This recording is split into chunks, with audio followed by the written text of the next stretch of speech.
मैं अवगुण भरे एक गुण नाही, अमृत छाड़ बिखै बिख खाई। माया मोह परम पै फूले, सुत दारा स्यों प्रीत लगाई। एक उत्तम पंथ सुन्यो गुर संगत, तेह मिलंत जम त्रास मिटाई। एक अरदास पाठ कीरत की, गुर रामदास राखो शरनाई। सो कहो टल गुर सेविया अहनस सहज सुपाए। दर्शन परसै गुरु कै, जन्म मरण दुख जाए। होवै सिफत खसंबंधी, नूर अरसों कुरसों चटिया। तुद डठे सच्चे पातशाह, मल जन्म जन्म दी कटिया। सज्जन सच्चा पातशाह, सिर साहाद साहो। जिस पास बैठिया सोहिया, सबना दा वेसाहो। सतनाम श्री वाहिगुरु साहिब जी। राम कली महला पंजवा। सिंचह दरब देह दुख लोग, तेरा काज न अवरा जोग। सिंचह दरब देह दुख लोग, तेरा काज न अवरा जोग। कर अहंकार होए वरत है अंध, जम की जेवड़ी तू आगे बंद। छाड़ विडाणी तात मूड़े, इहा बसना रात मूड़े। माया के माते तै उठ चलना, राच रहियो तू संग सुपना। रहाओ बाल विवस्था बारक अंद, पर जो बन लागा दुर्गंध। तृतीय विवस्था सिंचे माए, बिरद पाया छोड़ चलियो पछुताए। चिरंकाल पाए दुर्लभ देह, नाम विहूणी होए खेह। पशु परेत मुगद ते बुरे, तिस है ना बूझै ਜਿਨ ਇਹ ਸਿਰੇ ਸੁਣ ਕਰਤਾਰ ਗੋਵਿੰਦ ਗੋਪਾਲ ਦੀਨ ਦਇਆਲ ਸਦਾ ਕਿਰਪਾਲ ਤੁਮ ਹੈ ਛਡਾਵੋ ਛੁਟਕ ਹੈ ਬੰਦ ਬਖਸ਼ ਮਿਲਾਵੋ ਨਾਨਕ ਜਗ ਅੰਦ ਤੁਮ ਹੈ ਛਡਾਵੋ ਛੁਟਕ ਹੈ ਬੰਦ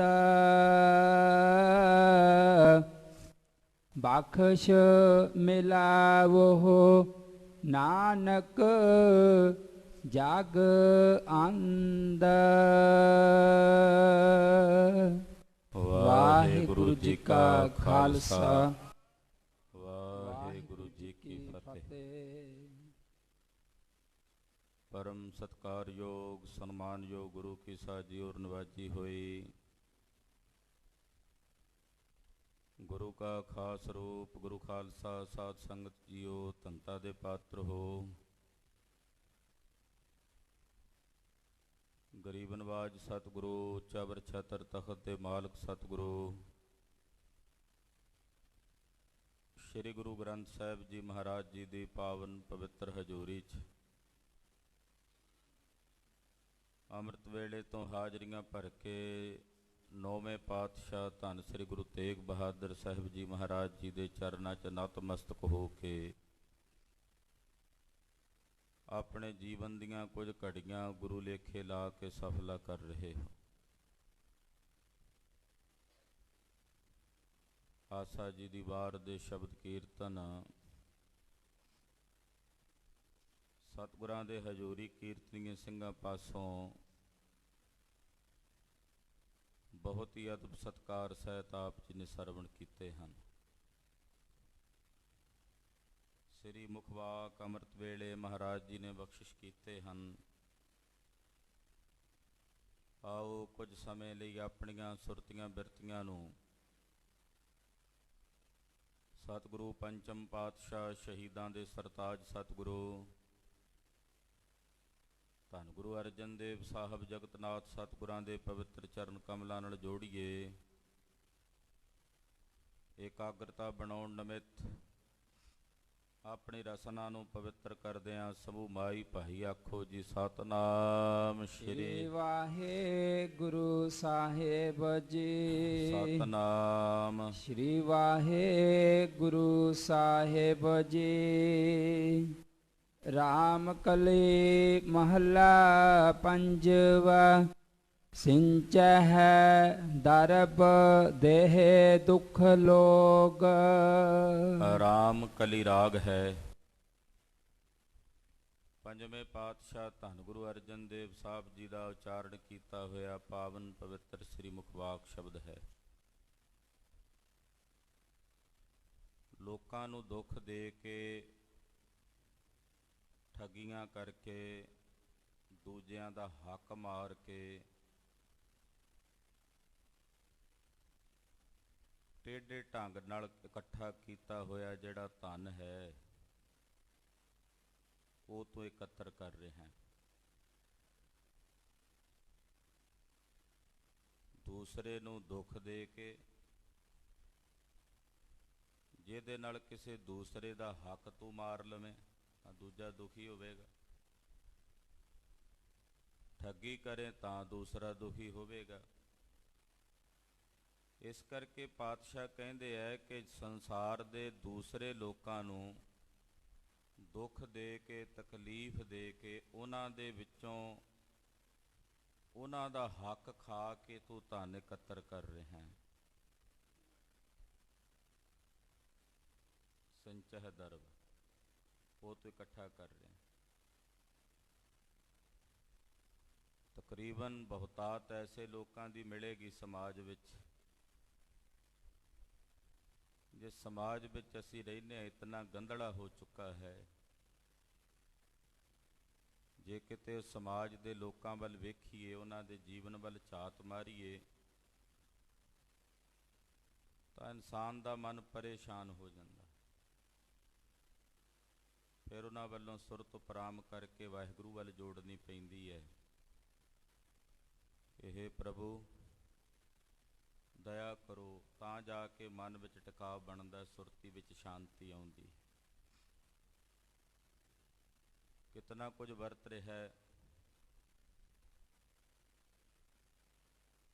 ਜਦੋਂ ਆ ਬਿਮਾਰੀ ਫੈਲੀ, ਉਸ ਬਿਮਾਰੀ ਦੇ ਨਾਂ ਉੱਤੇ ਕਿਵੇਂ ਲੋਕਾਂ ਕੋਲੋਂ ਲੁੱਟ ਖਸੁੱਟ ਕੀਤੀ ਗਈ ਜਾਂ ਕੀਤੀ ਜਾ ਰਹੀ ਹੈ।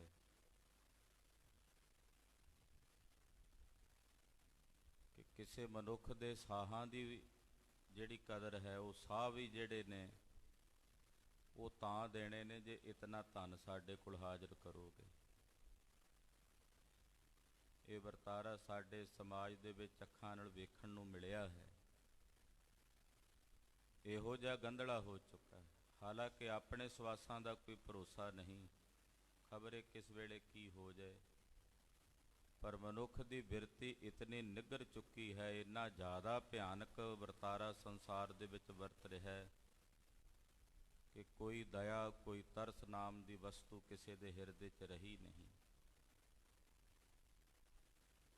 ਪੰਚਮ ਪਾਤਸ਼ਾਹ ਧੰਨ ਗੁਰੂ ਅਰਜਨ ਦੇਵ ਸਾਹਿਬ ਜੀ ਫਰਮਾ ਰਹੇ ਨੇ ਕਿ ਲੋਕਾਂ ਨੂੰ ਦੁੱਖ ਦੇ ਕੇ, ਤਕਲੀਫ ਦੇ ਕੇ, ਕਿਉਂਕਿ ਉਹ ਤਾਂ ਮਰ ਰਿਹਾ, ਮਰਦਾ ਕੀ ਨਹੀਂ ਕਰਦਾ, ਪਰ ਉਸ ਦੀ ਮਜਬੂਰੀ ਨੂੰ ਤੂੰ ਫਾਇਦਾ ਕਰਕੇ ਫਾਇਦਾ ਉਠਾ ਰਿਹਾ ਹੈ ਔਰ ਧਨ ਇਕੱਤਰ ਕਰ ਰਿਹਾ ਹੈ। ਯਾਦ ਰੱਖ, ਇਹ ਜਿਹੜਾ ਧਨ ਤੂੰ ਪਾਪ ਕਰਮ ਕਰਕੇ ਲੋਕਾਂ ਨੂੰ ਦੁੱਖ ਦੇ ਕੇ ਇਕੱਤਰ ਕਰ ਰਿਹਾ ਹੈ, ਤੇਰੇ ਕਾਜ ਨ ਅਵਰ ਜੋਗ, ਇਹ ਤੇਰੇ ਕੰਮ ਨਹੀਂ ਆਉਣਾ। ਕਿਉਂਕਿ ਤੂੰ ਜਿਸਨੇ ਨੂੰ ਇਸ ਨੂੰ ਖਰਚਣਾ, ਉਹਨੇ ਨੂੰ ਚੱਲ ਵਸਣਾ। ਇਹ ਕਿਸੇ ਹੋਰ ਜੋਗੇ ਤੂੰ ਕਰ ਰਿਹਾ, ਜੋੜ ਰਿਹਾ। ਪਾਪ ਤੂੰ ਕਰ ਰਿਹਾ, ਇਕੱਠਾ ਤੂੰ ਕਰ ਰਿਹਾ, ਵਰਤਣਾ ਕਿਸੇ ਹੋਰ ਨੇ ਹੈ। ਔਰ ਜਿਹੜੇ ਪਾਪ ਤੈਂ ਕੀਤੇ ਨੇ ਇਸ ਨੂੰ ਇਕੱਤਰ ਕਰਨ ਵਾਸਤੇ, ਉਹਦਾ ਫਲ ਤੈਨੂੰ ਜ਼ਰੂਰ ਭੋਗਣਾ ਪਵੇਗਾ।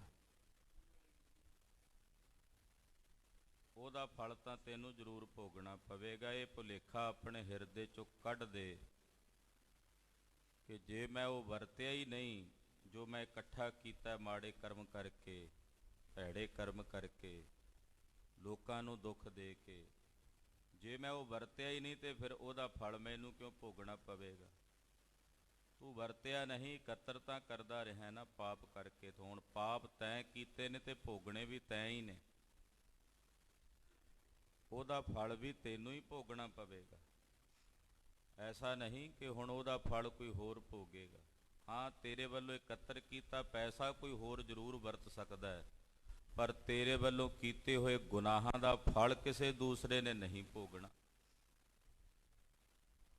ਤੋ ਗਰੀਬ ਨਵਾਜ ਪਾਤਸ਼ਾਹ ਜਦੋਂ ਮਲਕ ਭਾਗੋ ਕੋਲ ਗਏ ਨੇ, ਤੇ ਮਲਕ ਭਾਗੋ ਨੂੰ ਵੀ ਇਹੀ ਗੱਲ ਜਾ ਕੇ ਸਮਝਾਈ ਗੁਰੂ ਨਾਨਕ ਪਾਤਸ਼ਾਹ ਕਿ ਮਲਕ ਭਾਗੋ, ਤੂੰ ਸਾਰਾ ਸਾਲ ਲੋਕਾਂ ਦਾ ਖੂਨ ਚੂਸਦਾ ਹੈ, ਉਹਨਾਂ ਕੋਲੋਂ ਜਿੰਨਾ ਟੈਕਸ ਬਣਦਾ ਉਹਦੇ ਨਾਲੋਂ ਕਈ ਗੁਣਾ ਵੱਧ ਲੈਣਾ, ਜਬਰੀ ਕਰਦਾ, ਜੁਰਮ ਕਰਦਾ, ਤੇ ਇਕੱਤਰ ਕਰਕੇ ਉਸ ਪੈਸੇ ਨੂੰ ਸਾਲ ਬਾਅਦ ਤੂੰ ਭੰਡਾਰਾ ਕਰ ਦਿੰਦਾ। ਇਹ ਤੇਰਾ ਭੁਲੇਖਾ ਹੈ ਕਿ ਹੁਣ ਜਿਹੜੇ ਸਾਰੇ ਸਾਲ ਦੇ ਗੁਨਾਹ ਨੇ ਇੱਕ ਦਿਨ ਦੇ ਕੀਤੇ ਭੰਡਾਰੇ ਨਾਲ ਕੱਟੇ ਜਾਣਗੇ। ਐਸਾ ਨਹੀਂ ਹੋਣਾ। ਉਹ ਭੈੜੇ ਕਰਮਾਂ ਦਾ ਫਲ ਤੈਨੂੰ ਹੀ ਭੋਗਣਾ ਪਵੇਗਾ, ਇਹ ਯਾਦ ਰੱਖੀ। ਤਾਂ ਮਲਕ ਭਾਗੋ ਨੂੰ ਵੀ ਇਸ ਗੱਲ ਦੀ ਸਮਝ ਪੈ ਗਈ ਸੀ। ਸੋ ਸਤਿਗੁਰੂ ਸੱਚੇ ਪਾਤਸ਼ਾਹ ਕਹਿੰਦੇ ਆ ਕਿ 2 ਨੰਬਰ ਦੀ ਕਮਾਈ ਤੂੰ ਇਕੱਤਰ ਕਰ ਲਈ, ਉਹ ਤੇਰੇ ਕੰਮ ਨਹੀਂ ਆਈ, ਤੂੰ ਤਾਂ ਜੋੜਦੇ ਹੀ ਚਲਿਆ ਗਿਆ। ਜਿਵੇਂ ਮਧੂ ਮੱਖੀ ਸ਼ਹਿਦ ਇਕੱਠੀ ਕਰਦੀ ਮਰ ਜਾਂਦੀ ਹੈ, ਖਾਣ ਵਾਲਾ ਕੋਈ ਹੋਰ ਹੀ ਆ ਜਾਂਦਾ। ਮਧੂ ਮੱਖੀ ਸ਼ਹਿਦ ਖਾਂਦੀ ਨਹੀਂ, ਉਹ ਕੇਵਲ ਜੋੜਦੀ ਹੈ। ਕਿੱਥੇ ਕਿੱਥੇ ਜਾ ਕੇ ਆਪਣੇ ਨਿੱਕੇ ਜਿਹੇ ਮੂੰਹ ਵਿੱਚ ਫੁੱਲਾਂ ਦਾ ਪਰਾਗ ਲੈਂਦੀ ਹੈ, ਰਸ ਚੂਸਦੀ ਹੈ, ਉਹਦੇ ਤੋਂ ਸ਼ਹਿਦ ਬਣਾ ਕੇ ਲਿਆ ਕੇ ਛੱਤੇ 'ਚ ਜਮ੍ਹਾਂ ਕਰ ਲੈਂਦੀ ਹੈ। ਉਹਨੂੰ ਖਾਣੀ ਨਸੀਬ ਨਹੀਂ ਹੁੰਦੀ। ਖਾਣ ਵਾਲੇ ਉਸ ਸ਼ਹਿਦ ਨੂੰ ਚੋਣ ਵਾਲੇ ਹੋਰ ਹੀ ਹੁੰਦੇ ਆ। ਇਸੇ ਤਰ੍ਹਾਂ ਤੂੰ ਕੇਵਲ ਇਕੱਤਰ ਕਰਦਾ ਰਹਿ ਪਾਪ ਕਰਮ ਕਰਕੇ, ਕਿਉਂਕਿ ਪਾਪਾਂ ਬਾਝੋਂ ਹੋਵੇ ਨਾਹੀ, ਮੋਇਆ ਸਾਥ ਨਾ ਜਾਈ। ਪਾਪ ਕਰਮ ਕੀਤੇ ਬਿਨਾਂ ਇਕੱਤਰ ਨਹੀਂ ਸੀ ਹੋਣੀ। ਉਹ ਤੋਂ ਇਕੱਤਰ ਕਰ ਲਈ, ਪਰ ਉਹ ਤੇਰੇ ਕੰਮ ਨਹੀਂ ਆਈ। ਅਵਰਾ ਜੋਗ, ਉਹ ਕਿਸੇ ਹੋਰ ਦੇ ਕੰਮ ਆਈ। ਕਰ ਅਹੰਕਾਰ ਹੋਏ ਵਰਤ ਹੈ ਅੰਧ। ਹੈਂਕੜ ਵਿੱਚ, ਹੰਕਾਰ ਵਿੱਚ, ਮੈਂ ਬਲੀ ਹਾਂ, ਮੈਂ ਧਨਵਾਨ ਹਾਂ, ਮੈਂ ਸ਼ਾਹ ਹਾਂ, ਇਸ ਹੰਕਾਰ ਦੇ ਵਿੱਚ ਅੰਨਾ ਹੋ ਕੇ ਤੂੰ ਸੰਸਾਰ ਵਿੱਚ ਵਰਤਦਾ। ਮਾਇਆ ਧਾਰੀ ਅਤ ਅੰਨਾ ਬੋਲਾ, ਅੰਨਾ ਹੋ ਕੇ ਫਿਰਦਾ। ਕੋਈ ਵੀ ਗੁਰਬਾਣੀ ਦੀ ਪੰਕਤੀ ਹੈ, ਸਤਿਗੁਰਾਂ ਦੀ ਉਹ ਪਾਵਨ ਪੰਕਤੀ ਜੇ 1000 ਬੰਦੇ ਪ੍ਰਤੀ ਕਹੀ ਜਾ ਰਹੀ ਹੈ, ਤਾਂ ਬਹੁਤ ਐਸੇ ਵੀ ਹੋਣਗੇ ਜਿਹੜੇ ਮਾਇਆ ਧਾਰੀ ਹੋਣ ਦੇ ਨਾਲ ਨਾਲ ਅੰਨੇ ਤੇ ਬੋਲੇ ਨਹੀਂ ਬਣੇ। ਇਸ ਕਰਕੇ ਜਿਹੋ ਜਿਹਾ ਕੋਈ ਅਧਿਕਾਰੀ ਹੋਵੇਗਾ, ਉਹਨੇ ਆਪਣੇ ਆਪ ਇਸ ਪੰਕਤੀ ਨੂੰ ਗ੍ਰਹਿਣ ਕਰ ਲੈਣਾ। ਇਹ ਪੰਕਤੀ ਆਪਣੇ ਆਪ ਉਸ ਤੇ ਲਾਗੂ ਹੋ ਜਾਣੀ। ਸਾਹਿਬ ਕਹਿੰਦੇ ਕਿ ਹੰਕਾਰ ਦੇ ਵਿੱਚ ਅੰਨਾ ਹੋਇਆ ਫਿਰਦਾ, ਵੇਖਦਾ ਨਹੀਂ ਕਿਸੇ ਨੂੰ, ਨਾ ਅੰਦਰ ਰਹਿਮ ਹੈ, ਨਾ ਦਇਆ ਹੈ, ਨਾ ਤਰਸ ਹੈ, ਨਾ ਕਰੁਣਾ ਹੈ। ਹੰਕਾਰ ਦੇ ਅੰਨੇ ਨਸ਼ੇ ਦੇ ਵਿੱਚ ਤੂੰ ਅੰਨਾ ਹੋਇਆ ਫਿਰਦਾ ਹੈ। ਜਮ ਕੀ ਜੇਵੜੀ ਤੂੰ ਆਗੇ ਬੰਦ। ਸੱਜਣਾ, ਉਹ ਦਿਨ ਦੂਰ ਨਹੀਂ ਜਦੋਂ ਜੰਮਾਂ ਦੀਆਂ ਰੱਸੀਆਂ ਵਿੱਚ ਬੱਧਾ ਹੋਇਆ ਤੈਨੂੰ ਅੱਗੇ ਟੋਰਿਆ ਜਾਣਾ। ਜੰਮਾਂ ਨੇ ਤੈਨੂੰ ਰੱਸੀਆਂ ਨਾਲ ਜਕੜ ਕੇ, ਬੇੜੀਆਂ ਵਿੱਚ ਬੰਨ੍ਹ ਕੇ ਤੈਨੂੰ ਅੱਗੇ ਟੋਰਨਾ। ਵੱਡਾ ਹੋਆ ਦੁਨੀਦਾਰ ਗਲ ਸੰਗਲ ਘੱਤ ਚਲਾਇਆ। ਜਦੋਂ ਅੱਗੇ ਟੋਰਿਆ ਜਾਣਾ, ਉਹ ਦਿਨ ਦੂਰ ਨਹੀਂ, ਇਹ ਯਾਦ ਰੱਖੀ। ਛਾੜ ਵਿਡਾਣੀ ਤਾਤ ਮੂੜੇ। ਆ ਜਿਹੜੀ ਬਗਾਨੀ ਈਰਖਾ ਆਪਣੇ ਹਿਰਦੇ 'ਚ ਪਾਲੀ ਬੈਠਾ ਨਾ, ਤਾਤ ਦਾ ਅਰਥ ਹੈ ਈਰਖਾ, ਦਵੈਸ਼। ਆ ਜਿਹੜੀ ਬਗਾਨੀ ਈਰਖਾ ਤੇ ਦਵੈਸ਼ ਆਪਣੇ ਹਿਰਦੇ 'ਚ ਪਾਲੀ ਬੈਠਾ, ਇਹਨੂੰ ਛੱਡ। ਕਿਉਂਕਿ ਈਰਖਾ ਹਮੇਸ਼ਾ ਬਗਾਨਿਆਂ ਨਾਲ ਹੁੰਦੀ, ਆਪਣੇ ਨਾਲ ਤਾਂ ਨਹੀਂ ਨਾ ਹੁੰਦੀ। ਇਸ ਕਰਕੇ ਪਰਾਈ ਤਾਤ ਕਿਹਾ ਮਹਾਰਾਜ ਜੀ ਨੇ, ਬਿਸਰ ਗਈ ਸਭ ਤਾਤ ਪਰਾਈ। ਇੱਥੇ ਵੀ ਕਹਿੰਦੇ ਛਾੜ ਬੇਗਾਨੀ ਤਾਤ ਮੂੜੇ। ਬਗਾਨੀ ਤਾਤ, ਛਾੜ ਵਿਡਾਣੀ ਤਾਤ ਮੂੜੇ। ਵਿਡਾਣੀ ਦਾ ਮਤਲਬ ਬਗਾਨੀ, ਦੂਸਰੇ ਦੀ, ਦੂਜੇ ਪ੍ਰਤੀ ਜੋ ਆਪਣੇ ਹਿਰਦੇ 'ਚ ਤੂੰ ਦਵੈਸ਼ ਪਾਲੀ ਬੈਠਾ ਹੈ, ਈਰਖਾ ਪਾਲੀ ਬੈਠਾ ਹੈ, ਇਹਨੂੰ ਛੱਡ, ਇਹਦਾ ਤਿਆਗ ਕਰ। ਇਹ ਤੇਰੇ ਕਿਸੇ ਕੰਮ ਨਹੀਂ। ਇਹ ਦਵੈਸ਼ ਇਤਨੀ ਜ਼ਿਆਦਾ ਪ੍ਰਬਲ ਹੋ ਚੁੱਕੀ ਹੈ ਹਿਰਦਿਆਂ ਵਿੱਚ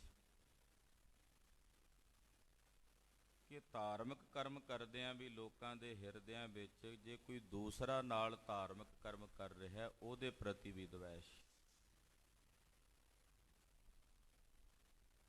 ਉਹਦੇ ਪ੍ਰਤੀ ਵੀ ਈਰਖਾ। ਜੇ ਮੈਂ ਕਰ ਰਿਹਾ ਤੇ ਇਹ ਕਿਉਂ ਕਰ ਰਿਹਾ, ਇਹਦਾ ਕੀ ਹੱਕ ਹੈ? ਇਹਨੂੰ ਧਾਰਮਿਕ ਈਰਖਾ ਕਹਿ ਸਕਦੇ ਹਾਂ।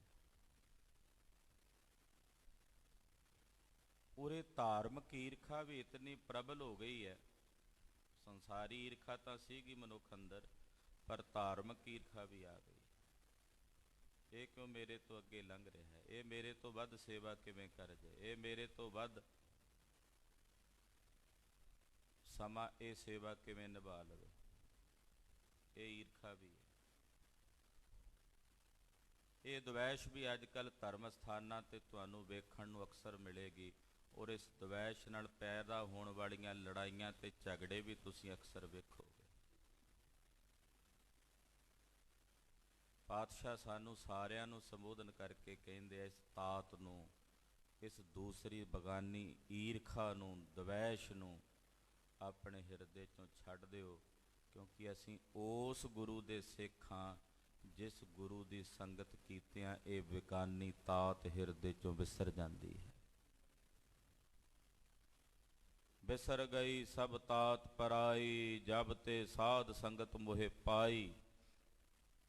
ਤੇ ਜੇ ਸਾਧੂ ਸੰਗਤ ਕਰਦਿਆਂ ਵੀ ਸਾਡੇ ਹਿਰਦੇ ਚੋਂ ਬਗਾਨੀ ਤਾਤ ਈਰਖਾ ਨਹੀਂ ਗਈ, ਇਹਦਾ ਮਤਲਬ ਅਸੀਂ ਸਾਧ ਸੰਗਤ ਕਰ ਨਹੀਂ ਰਹੇ, ਕੇਵਲ ਤਾਂ ਕੇਵਲ ਇੱਕ ਖਾਨਾ ਪੂਰਤੀ ਕਰ ਰਹੇ ਹਾਂ।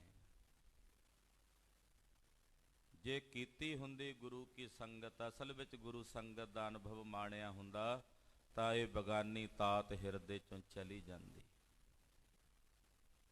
ਸਾਹਿਬ ਗਰੀਬ ਨਵਾਜ ਪਾਤਸ਼ਾਹ ਕਹਿੰਦੇ ਇਸ ਬੇਗਾਨੀ ਈਰਖਾ ਨੂੰ ਆਪਣੇ ਹਿਰਦੇ ਵਿੱਚੋਂ ਤਿਆਗ ਦੇ। ਇਹਾ ਬਸਨ ਰਾਤ ਮੂੜੇ। ਸੱਜਣਾ ਇੱਥੇ ਕਿਹੜਾ ਤੂੰ ਪੱਕੇ ਡੇਰੇ ਪਾ ਰਹਿਣਾ, ਇੱਕ ਰਾਤ ਦੀ ਜ਼ਿੰਦਗੀ ਹੈ, ਇੱਥੇ ਇੱਕ ਰਾਤ ਰਹਿ ਕੇ ਸਵੇਰੇ ਟੁਰ ਜਾਣਾ। ਇੱਕ ਰਾਤ ਜੇ ਰਹਿਣਾ ਤਾਂ ਸਕੂਨ ਨਾਲ ਰਹਿ ਲੈ, ਪ੍ਰੇਮ ਨਾਲ ਸਾਰੇ ਸੰਸਾਰ ਦੇ ਸਾਥੀਆਂ ਨਾਲ ਵਿਚਰ ਲੈ। ਕਿਉਂ ਇੱਕ ਰਾਤ ਵਾਸਤੇ ਬਿਨਾਂ ਗੱਲ ਤੋਂ ਈਰਖਾ ਤੇ ਦਵੈਸ਼ ਵਿੱਚ ਨਾਲੇ ਆਪ ਕਰਿਜਦਾ ਨਾਲੇ ਦੂਜੇ ਦਾ ਮਨ ਕਰਿਜਦਾ। ਜੇ ਇੱਕ ਰਾਤ ਜਿੰਨੀ ਜ਼ਿੰਦਗੀ ਹੈ, ਕਿੰਨੀ ਕੁ ਲੰਮੀ ਜ਼ਿੰਦਗੀ ਹੈ ਮਨੁੱਖ ਦੀ।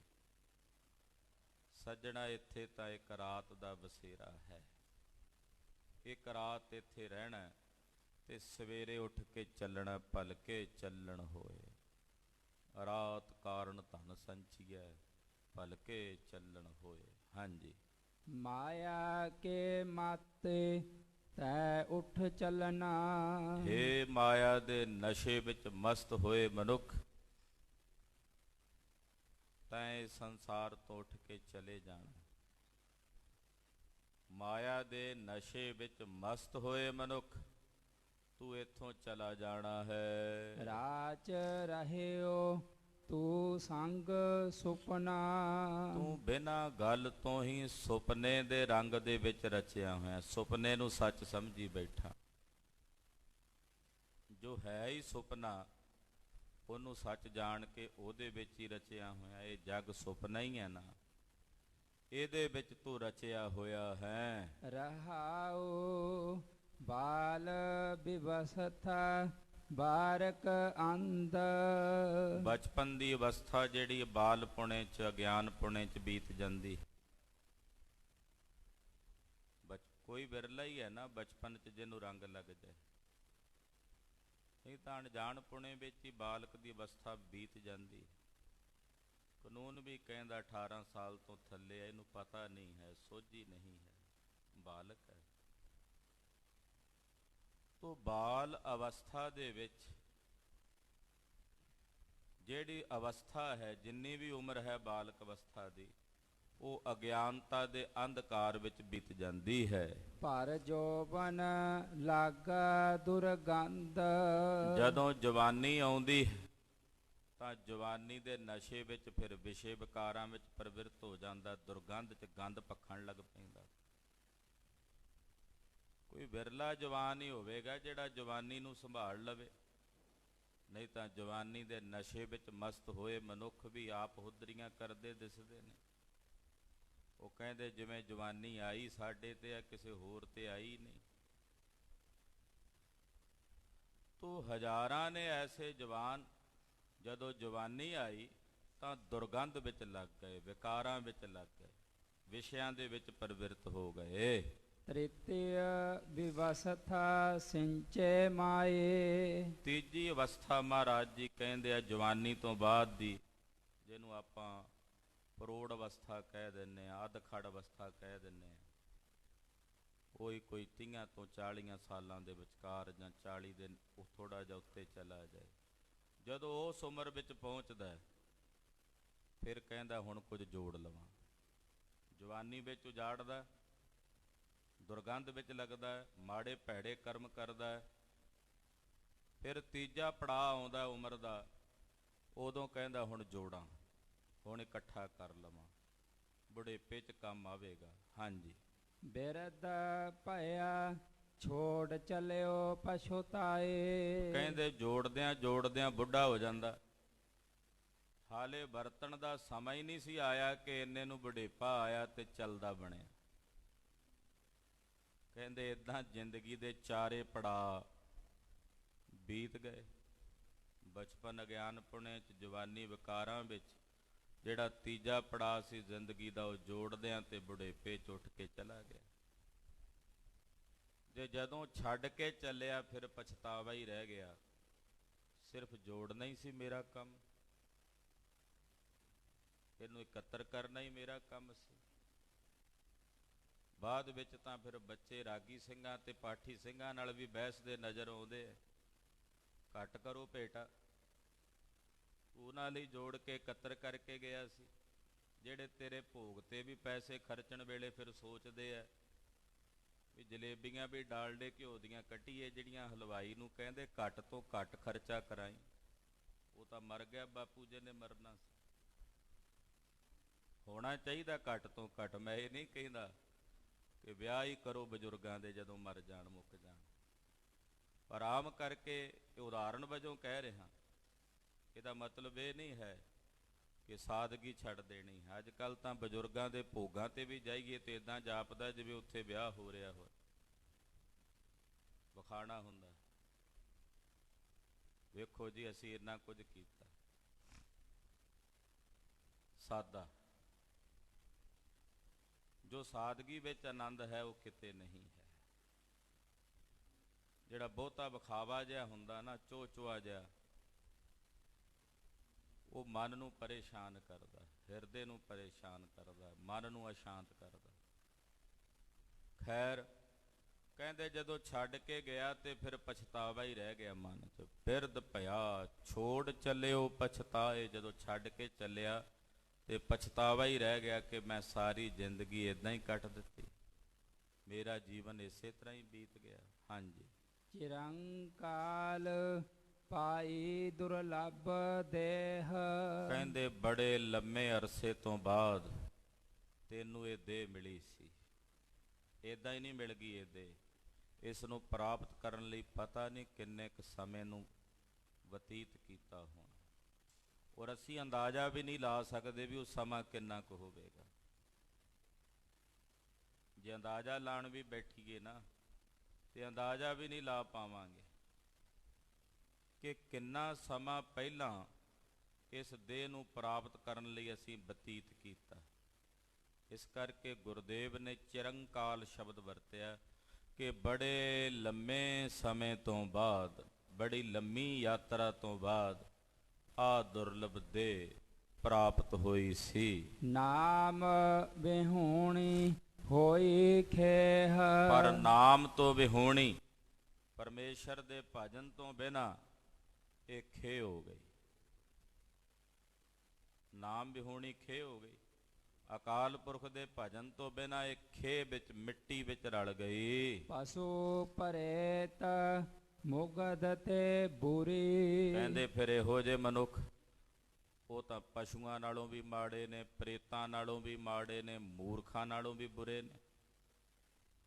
ਜਿਨ੍ਹਾਂ ਨੇ ਭਜਨ ਨਹੀਂ ਕੀਤਾ, ਚਿਰੰਕਾਲ ਤੋਂ ਬਾਅਦ ਮਿਲੀ ਇਸ ਦੁਰਲਭ ਦੇਹ ਨੂੰ ਪ੍ਰਾਪਤ ਕਰਕੇ, ਕਹਿੰਦੇ ਫਿਰ ਉਹ ਦੇਹ ਤਾਂ ਪਸ਼ੂਆਂ ਨਾਲੋਂ ਵੀ ਮਾੜੀ ਹੈ, ਪ੍ਰੇਤਾਂ ਨਾਲੋਂ ਵੀ ਮਾੜੀ ਹੈ, ਮੁਗਧਾਂ ਤੇ ਮੂਰਖਾਂ ਨਾਲੋਂ ਵੀ ਮਾੜੀ ਹੈ। ਤਿਸ ਹੈ ਨਾ ਬੂਝੈ ਜਿਨ ਇਹ ਸਿਰੀ, ਉਹਨੂੰ ਬੁੱਝਿਆ ਹੀ ਨਹੀਂ, ਉਹਨੂੰ ਜਾਣਿਆ ਹੀ ਨਹੀਂ ਜਿਹਨੇ ਇਸ ਦੇਹ ਨੂੰ ਸਿਰਜਿਆ,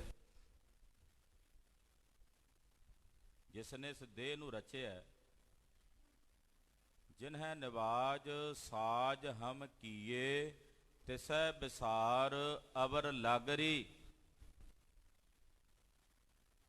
ਜਿਸ ਨੇ ਇਸ ਦੇਹ ਨੂੰ ਰਚਿਆ, ਜਿਸ ਨੇ ਇਸ ਕਾਇਆ ਦੀ ਸਿਰਜਣਾ ਕੀਤੀ ਹੈ, ਕਹਿੰਦੇ ਉਸ ਨੂੰ ਜਾਣਿਆ ਹੀ ਨਹੀਂ, ਉਸ ਨੂੰ ਬੁੱਝਿਆ ਹੀ ਨਹੀਂ। ਸੁਣ ਕਰਤਾਰ ਗੋਬਿੰਦ ਗੋਪਾਲ, ਹੇ ਭਾਈ, ਉਸ ਵਾਹਿਗੁਰੂ ਅੱਗੇ ਬੇਨਤੀ ਕਰੋ ਤੇ ਆਖੋ, ਹੇ ਕਰਤਾਰ ਜੀ ਸੁਣੋ, ਹੇ ਗੋਬਿੰਦ ਜੀ, ਹੇ ਗੋਪਾਲ ਜੀ। ਦੀਨ ਦਇਆਲ ਸਦਾ ਕਿਰਪਾਲ, ਉਹ ਵਾਹਿਗੁਰੂ ਦੀਨਾਂ ਤੇ ਦਇਆ ਕਰਨ ਵਾਲਾ ਸਦਾ ਹੀ ਕਿਰਪਾਲ ਹੈ।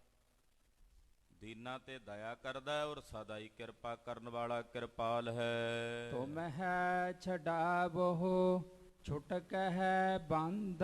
ਮਹਾਰਾਜ ਜੀ ਤੁਸੀਂ ਛੁਡਾਵੋ ਤਾਂ ਇਸ ਮਨੁੱਖ ਦੇ ਬੰਧਨ ਛੁੱਟ ਸਕਦੇ ਹਨ। ਤੁਸੀਂ ਛੁਡਾਵੋ ਤਾਂ ਇਹ ਜੀਵ ਮੁਕਤ ਹੋ ਸਕਦਾ ਹੈ। ਹਾਂਜੀ। ਬਖਸ਼ ਮਿਲਾਵੋ ਨਾਨਕ ਜਗ ਅੰਧ। ਹੇ ਪ੍ਰਭੂ ਇਹ ਜਗਤ ਅੰਨਾ ਹੈ, ਆਪ ਜੀ ਕਿਰਪਾ ਕਰੋ। ਧੰਨ ਗੁਰੂ ਅਰਜਨ ਦੇਵ ਸਾਹਿਬ ਕਹਿੰਦੇ, ਹੇ ਵਾਹਿਗੁਰੂ ਜੀ ਤੁਸੀਂ ਕਿਰਪਾ ਕਰੋ, ਸਾਨੂੰ ਬਖਸ਼ ਲਓ ਤੇ ਬਖਸ਼ ਕੇ ਆਪਣੇ ਨਾਲ ਮਿਲਾ ਕੇ ਅਭੇਦ ਕਰ ਲਵੋ। ਇਹ ਤਰਸ ਕਰਦੇ ਹੋਏ ਕਿਰਪਾ ਕਰ।